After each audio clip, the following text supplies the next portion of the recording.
My name is Clarissa Hilton, and I was supposed to get married in 3 weeks. 29 years old, project manager by trade, perfectionist by nature, the kind of woman who color codes her calendar and labels her spice jars. For 4 years, I believed I'd found the man who matched my rhythm. Travis Parker. Charming, spontaneous, confident, everything I wasn't. We were opposites, that made sense, or so I thought. The wedding planning had been meticulous. My mother's dress was altered twice because she kept losing weight from excitement. The venue was booked, the deposit paid, the floral arrangements chosen. Even the cake flavors had been debated down to the last crumb. I'd built that day in my head 1,000 times. And then one night everything cracked loud and public. It started innocently enough. Travis suggested we throw a joint bachelor and bachelorette party. "It's modern Clarissa," he said, resting his head on my shoulder, scrolling through Pinterest boards filled with champagne towers and neon lights. "We're a team. Why celebrate separately?" I hesitated. Bachelor parties exist for a reason, I thought. A little space before commitment, a symbolic goodbye to singlehood. But I didn't want to sound insecure. "If that's what you want," I said finally. He smiled. "It'll be fun, all our friends together." I should have trusted my hesitation. That night it was the first warning bell, and I muted it. The venue was a downtown lounge, the kind of place with dark velvet walls and overpriced cocktails. When I walked in, my chest actually fluttered. Maybe this will be perfect, I thought. Travis had gone all out. Music pulsed through the air. Champagne glittered in flutes, and everyone, my bridesmaids, his groomsmen, our college friends, cheered as we arrived. For the first hour, everything was perfect. Travis wrapped his arm around my waist, whispered jokes in my ear, kissed my cheek. It felt normal. Then he started drinking hard. By 9 p.m., he was 3 cocktails and 2 shots in. His laughter turned louder, his touch lingered longer, but not always on me. I noticed her when she walked in, Nadia, his ex from college, the woman he'd dated for 2 years before me, the one he still followed on social media because they were just friends. I pulled Travis aside near the bar. "Did you know Nadia was coming?" He rolled his eyes, his breath thick with whiskey. "Relax, Clarissa. She's friends with Mark. It's not a big deal. It feels like a big deal." He leaned close, a grin that wasn't kind curving his lips. "Don't be jealous. That's not a good look on you." I swallowed the heat in my chest. "Don't cause a scene," I told myself. "It's our night." An hour later, the music softened, and I lost sight of him in the crowd. I went to refill my drink, and that's when the air left my body. There on the corner couch, beneath the red light glow, was Travis, my fiancé, kissing Nadia.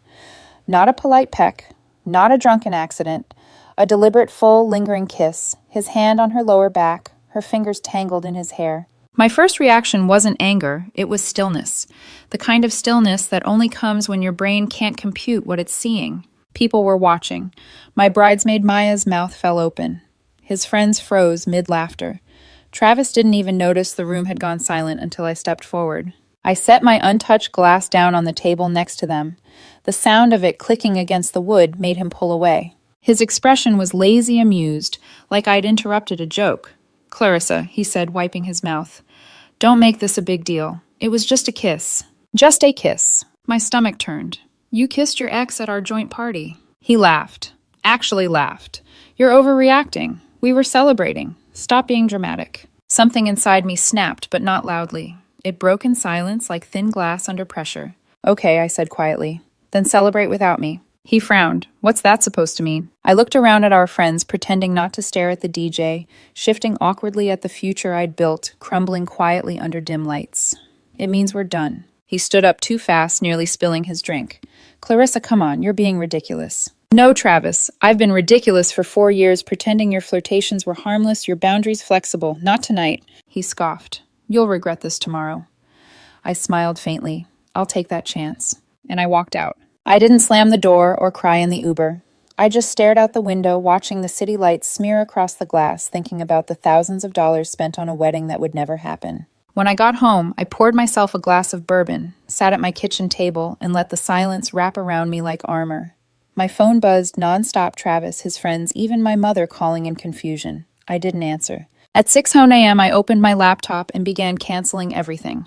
The venue, the florist, the photographer, the caterer. Each call felt cleaner than the last. "Yes, I understand I'll lose the deposit.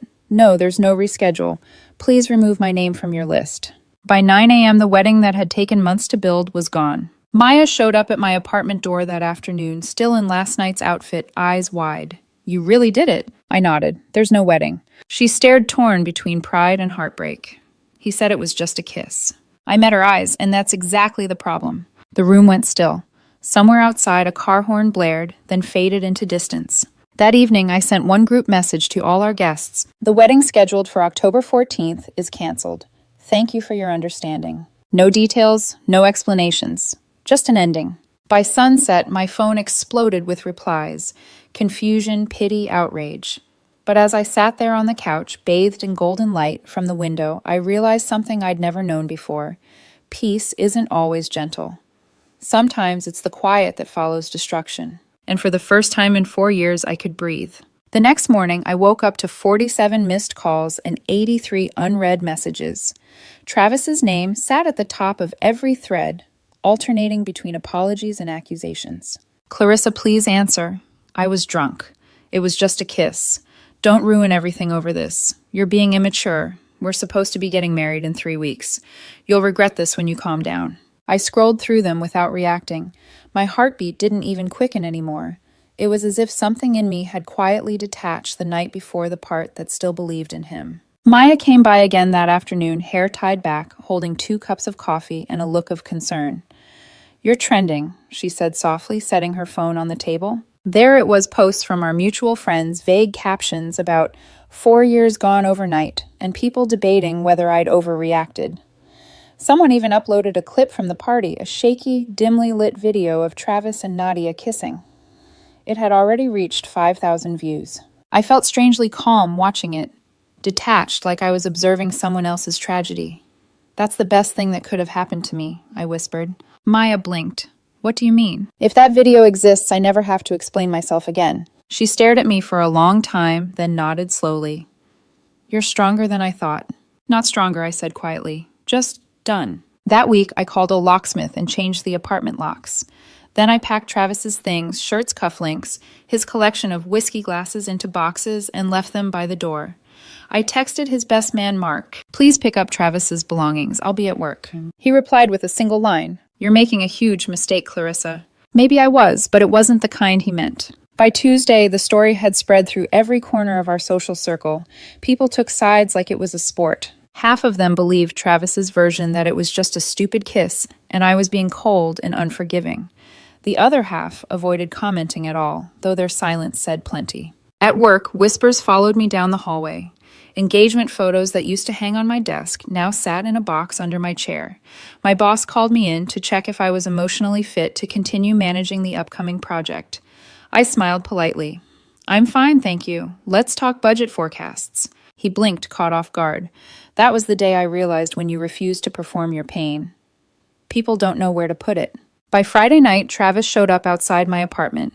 I heard his voice through the door before I saw him through the peephole, disheveled eyes, red swaying slightly. "Clarissa, opened the door. Please.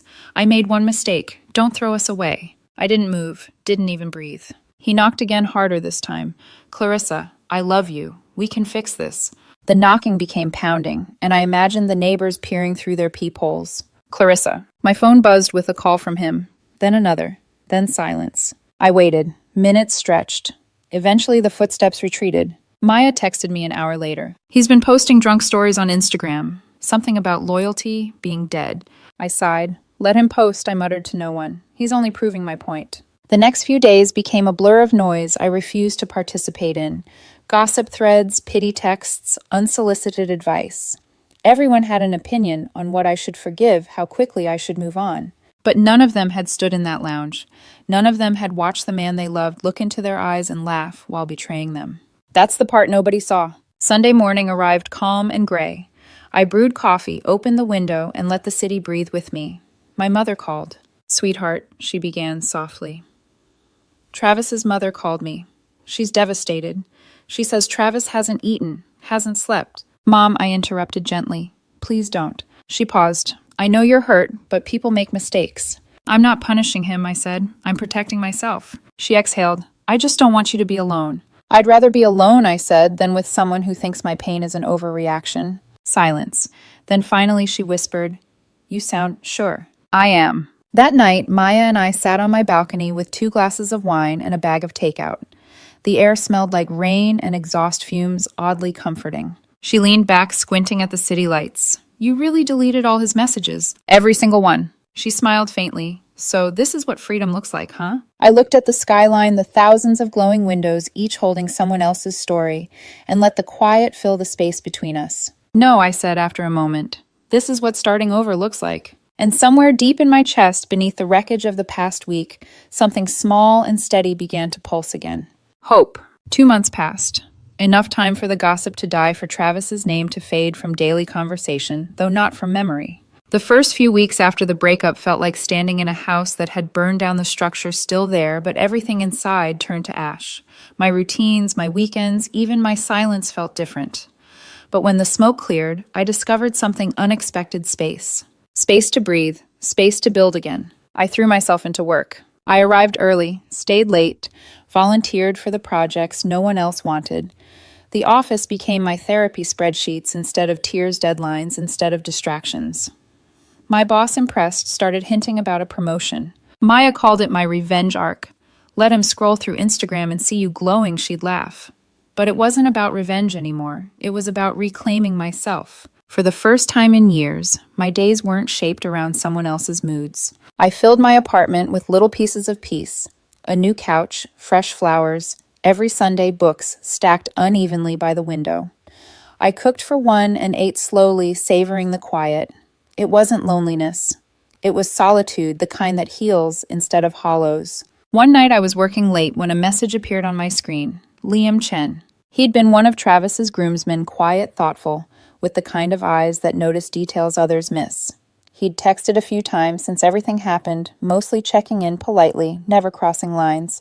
Hey, Clarissa, just wanted to say the presentation you gave today was amazing. That client's impossible and you made it look easy. I smiled. My fingers hovered over the keyboard before typing back. Thank you. I guess stress is my fuel these days. Then you must be running on premium, he replied, followed by a small, laughing emoji. Something about that made me laugh. A sound that startled me because I hadn't heard it in weeks. Over the next few days, we exchanged casual messages, work stuff, jokes, random thoughts about movies or food. It wasn't flirting. It was light, natural, easy. The kind of conversation that didn't demand anything. Still, every time his name lit up my phone, the world seemed to slow down a little. Therapy helped too. My therapist, a calm woman named Dana, didn't ask me why I left Travis. She asked me why I stayed as long as I did. At first, that question hurt. But the more I unpacked it, the more I saw the patterns, how I'd been trained to call his disregard charm, his teasing love, his distance mystery. Travis didn't suddenly become cruel, Dana said one afternoon. He just finally stopped pretending. That sentence landed like a door clicking shut. One evening, Maya dragged me out for drinks after work. The same bar we used to visit as a group, the same place Travis and I had once shared too many toasts. As we settled into a booth, Maya leaned in. You know Liam's been asking about you, right? I blinked. What do you mean? He texted me last week, said he saw you in the parking lot, and almost said hi, but didn't want to make things weird. I frowned, surprised. That's considerate. Exactly, Maya smirked. And kinda cute. I rolled my eyes, but my heart did a small traitorous flutter. A few days later, Liam asked if I wanted to grab coffee after a meeting. I hesitated for a moment, not because I didn't want to, but because I wasn't sure I should. But then I remembered something Dana had said. Healing doesn't mean you stop trusting. It means you start choosing better. So I said yes. We met at a quiet cafe near the river. No awkward small talk, no forced charm, just conversation that flowed easily between sips of coffee. He told me about his sister's upcoming wedding, how he was dreading the dance floor. I told him about the time I once tried to bake and set off the smoke alarm. At one point he said, "You know I was at that party, the night everything happened." My stomach tensed, but his tone wasn't pitying. "I saw the look on your face when it happened," he continued softly. Everyone else was staring at him. "I couldn't look away from you." Silence. I didn't know what to say, so I didn't. Then he smiled. "You handled it with more grace than anyone I've ever seen." Something in my chest loosened. That night, walking home, I caught my reflection in a shop window. For months, I'd looked like a woman surviving her own story. But now, I looked alive again. I smiled, not the forced kind I used to wear for appearances, but something gentler, real. When I got home, my phone buzzed. A text from Liam. "You smiled tonight. It suits you." For a long moment, I just stared at the screen, feeling warmth spread through me like sunlight. Maybe Maya was right. Maybe this was my revenge arc. But standing there barefoot in my quiet apartment, I realized it didn't feel like revenge at all. It felt like renewal. 3.5 months after that night, Travis's name appeared again, this time not on my phone, but in my inbox. The subject line read, "Please read this." I almost deleted it on instinct. But curiosity won for a moment. My therapist once told me that closure doesn't always come from silence. Sometimes it comes from seeing the proof that you've grown past needing it. So I opened it. Clarissa, I know I'm the last person you want to hear from, but I'm writing because I've been doing the work therapy medication reflecting. I finally understand how much I hurt you. That night meant nothing. It was stupid self-destructive.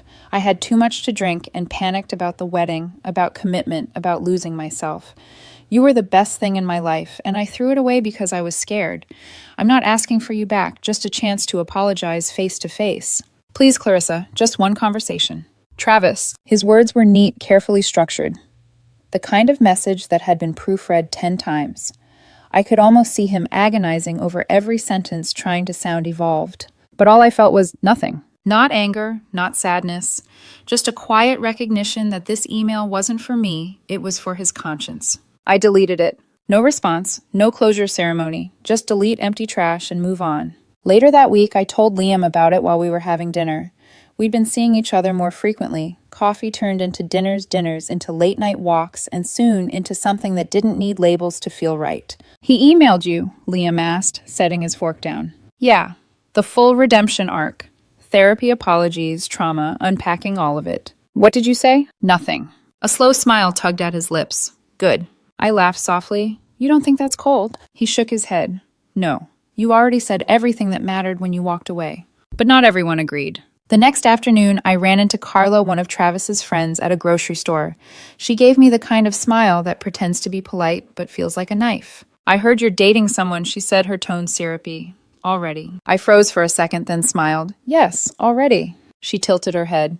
Travis has been a mess. He really loves you, you know. People make mistakes. I wanted to tell her that people don't accidentally make out with their exes in front of an audience, but I didn't. Instead, I looked her straight in the eye and said, one mistake didn't end us. His attitude did. Her expression flickered, and I walked away before she could say another word. 2 days later, I was sitting at my desk when the receptionist buzzed my phone. Clarissa, there's a Mrs. Parker here to see you. Says she's your former mother-in-law. I froze. Send her up, I said before I could think. Moments later, Travis's mother stood at my office door holding a trembling purse in her hands. She looked smaller, her once styled hair now a frizz of anxiety. Clarissa, she said softly, please just give me 5 minutes. I nodded, gesturing for her to sit. She didn't. She just stood there, eyes glassy. He's not doing well. He's lost weight. He barely eats. You meant everything to him. I swallowed, forcing my voice to stay steady. I'm sorry he's struggling, but that's not my responsibility anymore. Tears welled in her eyes. You can't throw away 4 years over one mistake. I stood up then, keeping my tone calm but firm. He didn't make one mistake. He made a choice. And when someone shows you who they are, believe them the first time. She looked at me for a long moment, her expression caught between sadness and disbelief. You've changed, she whispered finally. I've healed, I corrected gently. That night I sat on my couch, replaying the encounter. I didn't feel proud or triumphant, just peaceful. It was strange how peace could feel heavy and light all at once. My phone buzzed.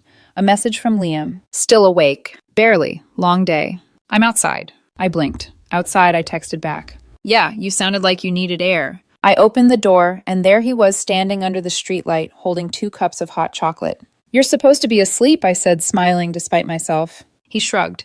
Therapist says sleep is overrated. We sat on the steps, sipping in silence, the air cool and crisp. His mom came to see me today, I said eventually. Liam looked at me sideways, waiting. I told her the truth, I said, that he's not my problem anymore. Good, he murmured. Then, after a pause, you know what I love about you. I turned toward him. You just said love. Dangerous word. He smiled. Then let me risk it. I love that you know when to stop saving people. The words hung between us, soft, real, terrifying, in the best way.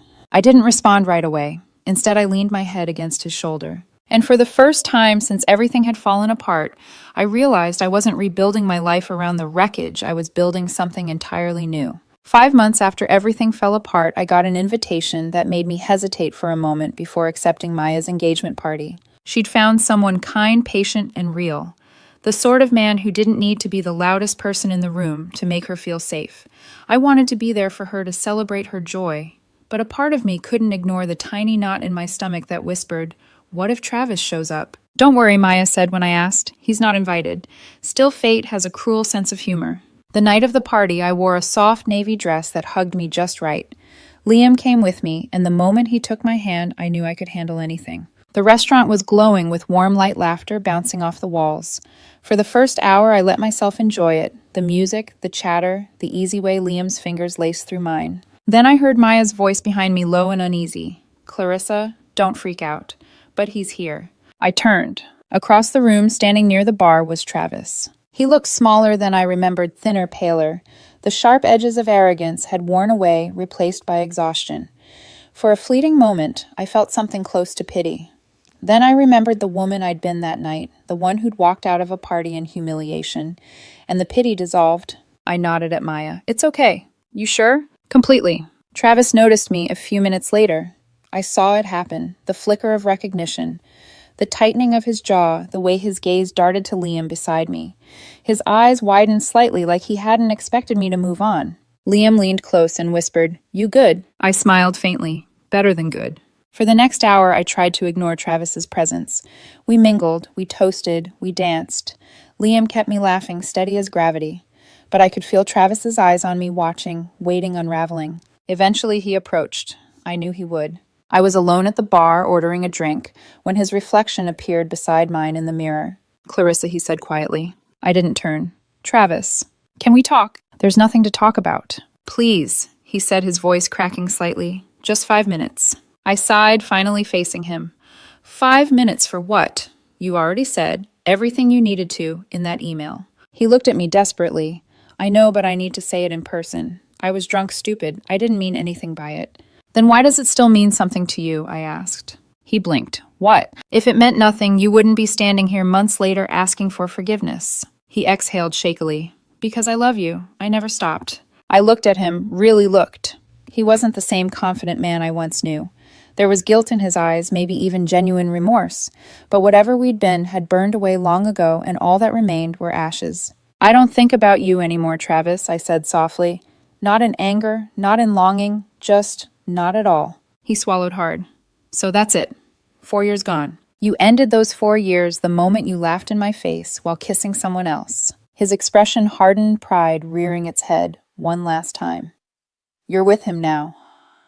He nodded toward Liam across the room. "That's none of your business." "Wow," he said bitterly. "Didn't take you long to replace me." I smiled faintly. "You can't replace what's already been removed." At that moment, Liam returned with 2 drinks. He handed me one, nodding politely at Travis. "Hi," he said calmly. "I don't think we've met." Travis's jaw tightened. "Oh, I know who you are." Liam's tone stayed even. "Then you know she deserves better." I placed a hand on Liam's arm. "It's fine." Then I looked back at Travis. "You shouldn't be here. This isn't your moment to relive. It's Maya's night." Travis's face twisted, a flash of humiliation, anger, and something else, realization. "You'll regret this," he said quietly. "No one will ever love you like I did." I held his gaze. "You're right. No one will ever love me like you did. And thank God for that." He blinked, stung. Before he could respond, Maya appeared, her voice low but firm. "Travis, it's time for you to go." For a second, he looked like he might argue. But then he saw the eyes watching him, the quiet judgment from everyone who'd once believed his charm. He turned and walked out the door, swinging shut behind him with a soft click. When he was gone, the noise of the party slowly returned, laughter and music spilling back into the air. Liam turned to me. "You okay?" I nodded, then smiled, a calm, unshaken smile. "More than okay." He reached for my hand. "You handled that like a queen. I'm done letting broken people drag me back to their level." He chuckled softly. "Remind me never to cross you." I leaned in, teasing. "You won't need reminding." Later that night, as we left the restaurant, Maya hugged me tightly. "You were incredible," she whispered. "The way you stayed composed. I think everyone saw how far you've come." I smiled. That's the thing about growing. Most people don't notice until it's unignorable. Outside, the night was cool, a soft breeze brushing against my skin. Liam opened the car door for me. "Where to now?" he asked. "Home," I said. Then paused, glancing up at the stars. "Our home." He smiled, that quiet, grounding smile that still made my chest feel light. "Sounds perfect." As we drove away, I looked out the window one last time. For a brief second, I thought I saw Travis's silhouette at the edge of the parking lot, half hidden in shadow, watching. But when I blinked, he was gone. Maybe it didn't matter whether he was really there or not. The version of me he once knew, the one who waited for apologies and explanations, wasn't here anymore either. Inside the car, Liam reached for my hand and intertwined our fingers. I turned toward him, smiled softly, and whispered, "Sometimes you have to lose everything fake to make room for something real." He glanced over with a grin. Then we've got a lot of real ahead of us. And for the first time in a long, long time, I believed it. The date that should have been my wedding day came quietly. No chaos, no tears, no lingering ache. October 14th. Instead of waking up in a hotel suite surrounded by bridesmaids and perfume clouds, I woke up in a cabin tucked in the mountains, sunlight spilling through the curtains, and the smell of coffee drifting through the air. Liam was in the kitchen wearing the sweatshirt I'd claimed as mine weeks ago, humming off key as he poured coffee into 2 mugs. When he noticed me leaning in the doorway, he smiled. "You're up early, Mrs. Not Married." I laughed, padding across the wooden floor barefoot. I slept better than I ever did when I was supposed to be someone's wife. He handed me a mug, his eyes searching mine. "You thinking about today?" I took a sip, then looked out the window. Morning mist rolled over the pine trees, soft and endless. A little, but not in the way you'd think. We went for a hike later, the air crisp with the scent of wet leaves. The trail wound upward until the forest opened into a clearing overlooking the valley. I stood there quietly, letting the wind comb through my hair. "This view," I murmured, "is better than any wedding venue I could have paid for." Liam came up behind me, wrapping his arms around my shoulders. "You didn't lose a wedding, Clarissa. You dodged a cage." I smiled faintly. "It doesn't even feel like a dodge anymore, more like a detour that led somewhere better." He rested his chin on my head. "Then let's keep walking." That evening after dinner and too much laughter over burnt marshmallows, we sat by the fire. The crackle filled the silence between us, easy and warm. I found myself tracing the rim of my mug and whispering almost to myself, "You know, I used to think love had to be dramatic to be real, that if it didn't hurt, it wasn't deep." Liam tilted his head. "And now I know the quiet kind lasts longer." He smiled. "Good. I'm not great with drama." I laughed softly. "Lucky for you, neither am I anymore." My phone buzzed, then one short vibration that broke the calm. An unknown number. "You'll regret this. No one will ever love you like I did. Travis." I stared at the words for a moment, then set the phone down on the armrest beside me. Liam noticed. "You okay?" "Yeah," I said simply. "Just deleting a ghost." I pressed delete and watched the message vanish. It felt like closing the final door on a room I'd already emptied. Later that night, after Liam had fallen asleep beside me, I stepped outside onto the porch. The forest was quiet except for the steady hum of crickets and the whisper of wind through the trees. The moon hung low, silvering everything it touched. I thought about the woman I'd been half a year ago, anxious, accommodating small inside someone else's life.